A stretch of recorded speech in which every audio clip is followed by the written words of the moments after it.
Web development के इस सफ़र में आप सभी का स्वागत है। अगर आप हमारे साथ इस सफ़र में शुरुआत से ही जुड़े हैं तो आपको वेब डेवलपमेंट के बारे में काफ़ी कुछ पता होगा, और अगर आप अभी सफ़र में आए हैं तो इस वीडियो को देखने के बाद चैनल की प्लेलिस्ट में जाकर सफ़र का पूरा आनंद लें। नमस्कार, द कोड बाजार से शुभम शुक्ला बोल रहा हूँ। फिलहाल आज हम सीखने वाले हैं HTML के बारे में। So please invite your friends to join this course as soon as possible. इससे पहले कि आप इस सफ़र में कहीं खो जाएं, I request you please like this video and subscribe the code बाजार राइट नाउ। HTML को हाइपर टेक्स्ट मार्कअप लैंग्वेज के नाम से जाना जाता है। HTML मुख्यतः दो शब्दों से मिलकर बना है, हाइपर टेक्स्ट तथा मार्कअप लैंग्वेज। आइए थोड़ा इन दोनों के बारे में चर्चा करते हैं। हाइपर टेक्स्ट एक ऐसा तरीका जिसके द्वारा वेब पेज को एक्सप्लोर किया जाता है हाइपर टेक्स्ट कहलाता है। यह एक सिंपल टेक्स्ट ही होता है, लेकिन हाइपर टेक्स्ट अपने साथ किसी अन्य टेक्स्ट या लिंक को कनेक्ट किए रखता है, जिसे माउस द्वारा क्लिक करके सक्रिय किया जा सकता है। इसकी यही विशेषता इसे साधारण टेक्स्ट से अलग करती है। हाइपर टेक्स्ट को हाइपरलिंक भी कहा जाता है। मार्कअप लैंग्वेज एक ऐसी लैंग्वेज जिसमें आसानी से समझने योग्य टैग होते हैं मार्कअप लैंग्वेज कहलाती है। अर्थात मार्कअप लैंग्वेज को ह्यूमन भी आसानी से समझ सकता है, but this is not a programming language. आसान भाषा में कहा जाए तो किसी भी टेक्स्ट को टैग की मदद से मार्किंग करना मार्कअप कहलाता है। XML, HTML, HGML markup language के कुछ उदाहरण हैं। अभी अभी आप सभी लोग टैग नामक शब्द से रूबरू हुए हैं, तो चलिए थोड़ा सा टैग के बारे में भी जानकारी इकट्ठा कर लेते हैं। टैग इंडिकेट करता है कि जब पेज लोड हो जाए तो स्क्रीन पर क्या डिस्प्ले किया जाए। टैग असल में बेसिक फॉर्मेटिंग टूल होते हैं जिनका इस्तेमाल HTML और दूसरे मार्कअप लैंग्वेज में होता है। मार्कअप लैंग्वेज में वेब पेज को बनाने के लिए टैग्स का उपयोग किया जाता है। अर्थात टैग सीक्रेट कोड की तरह काम करता है, जो कि ब्राउजर को बताता है कि वेब पेज में उपलब्ध इंफॉर्मेशन को कैसे डिस्प्ले किया जाए। अब जैसा कि आप सभी को पता ही है कि वेब डेवलपमेंट के इस सफर में HTML का बहुत बड़ा योगदान है। इसलिए आइए हम HTML की दुनिया में थोड़ा पीछे चलते हैं और इसके बारे में जानने की पूरी कोशिश करते हैं। प्रत्येक कंप्यूटर एक ऑपरेटिंग सिस्टम को सपोर्ट करता है, इसलिए किसी के सिस्टम में विंडोज तो किसी के सिस्टम में लाइनक्स या यूनिक्स हो सकता है। प्रत्येक व्यक्ति और कंपनी अपनी आवश्यकताओं के अनुसार ऑपरेटिंग सिस्टम का चुनाव करती है और उसी के अनुसार ऑपरेटिंग सिस्टम को इंस्टॉल करती है। प्रत्येक ऑपरेटिंग सिस्टम की प्रोग्रामिंग अलग होती है और कार्य करने का तरीका भी अलग होता है। इसलिए इंटरनेट के आरंभिक काल में ऑपरेटिंग सिस्टम का अलग अलग होना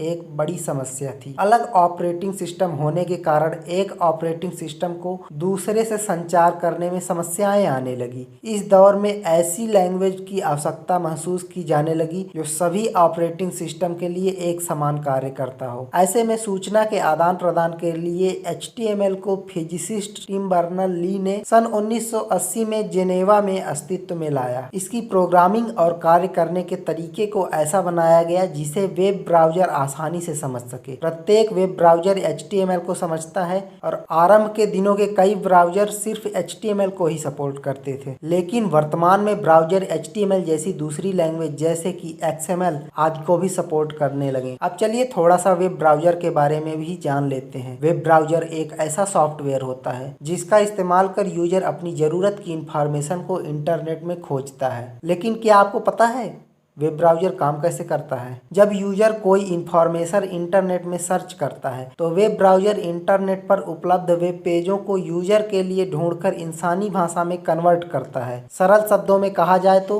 ब्राउजर इंटरनेट में उपलब्ध वेब पेजेस को मशीनी लैंग्वेज से ह्यूमन रीडेबल बनाता है। लेकिन ब्राउजर किसी भी वेबसाइट की इंफॉर्मेशन को तभी रीड कर पाएगा जब उसे उस वेबसाइट की मार्कअप लैंग्वेज, स्टाइलिंग तथा स्क्रिप्टिंग लैंग्वेज का कोड पता हो। अर्थात ब्राउजर किसी वेबसाइट में से इन 3 फाइलों को एक्सेस करेगा, तभी वह उस वेबसाइट में उपलब्ध इंफॉर्मेशन को ह्यूमन रीडेबल बना पाएगा। अब शुरुआत में वेब ब्राउजर को बनाने वालों के पास एक समस्या खड़ी हो गई कि दुनिया में बहुत सी मार्कअप लैंग्वेज हैं, तो इस हिसाब से उन्हें बहुत सी लैंग्वेज को हैंडल करना पड़ेगा। इसीलिए सभी ब्राउजर निर्माताओं ने मिलकर एक निर्णय लिया कि अब से सभी ब्राउजर सिर्फ HTML, CSS, जावास्क्रिप्ट को ही यूज करेंगे। अर्थात HTML, CSS, जावास्क्रिप्ट स्क्रिप्ट को स्टैंडर्डाइज्ड कर दिया गया और तब से ही hyper text markup language web browser में डॉक्यूमेंट्स को डिस्प्ले कराने के लिए स्टैंडर्ड मार्कअप लैंग्वेज बन गया। अब ये स्टैंडर्ड क्या होता है, चलिए समझ लेते हैं। स्टैंडर्ड का मतलब है मानक या प्रथा, अर्थात जब किसी नियम या व्यवस्था को किसी स्पेसिफिक कार्य में उपयोग करने लगे और लगातार सभी के द्वारा हर बार उसी नियम का उपयोग किया जाए तो उसे स्टैंडर्ड कहते हैं। उदाहरण के लिए अभी अभी होली का त्योहार था और सभी ने जमकर रंगों से होली मनाई। अब एक बात पर जरा गौर करें, सभी ने होली पर रंग ही क्यों खेला, पटाखे क्यों नहीं फोड़े? मतलब ऐसा शुरू से ही स्टैंडर्ड बन गया है कि पटाखे दिवाली पर ही फोड़े जाएंगे और रंग अबीर गुलाल होली पर ही लगाए जाएंगे। इसी को अंग्रेजों की भाषा में स्टैंडर्ड बोला जाता है। दुनिया में और भी मार्कअप लैंग्वेज है, परंतु HTML को स्टैंडर्डाइज्ड कर दिया गया है। इसलिए अगर आप अपनी वेबसाइट बनाना चाहते हैं तो सबसे पहले आपको HTML सीखना जरूरी है। और वेबसाइट क्या होता है? वेब पेज के कलेक्शन को वेबसाइट कहा जाता है। बाय द वे, आप सभी को होली की हार्दिक शुभकामनाएं। और चलिए इसी बात पर जल्दी से कमेंट में बताएं कि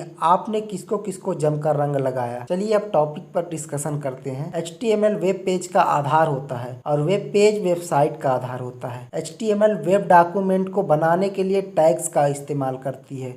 जिस प्रकार इंसानी शरीर में हड्डी के ढांचे का बहुत महत्व होता है, उसी प्रकार वेब पेज में HTML का बहुत महत्व होता है। जिस प्रकार शरीर में हड्डी के ढांचे के बिना इंसानी जीवन की कल्पना भी नहीं की जा सकती, उसी प्रकार बिना HTML के वेबसाइट की भी कल्पना नहीं की जा सकती। उम्मीद है कि अब आपके HTML के बारे में सारे डाउट क्लियर हो गए होंगे और अगर अभी भी कुछ सवाल हैं तो उन्हें कमेंट में लिखकर पूछ सकते हैं। और अभी तक अगर इस वीडियो को लाइक नहीं किए हैं तो प्लीज लाइक कर दें और चैनल को सब्सक्राइब कर बगल में बनी घंटी को बजाना बिल्कुल न भूलें और वेब डेवलपमेंट के इस प्लेलिस्ट को सेव कर लें। अच्छा चलता हूँ, अगर सब कुछ सलामत रहा तो हर रात 9 बजे आपसे मुलाकात होती रहेगी। Bye bye, take care, have a great day.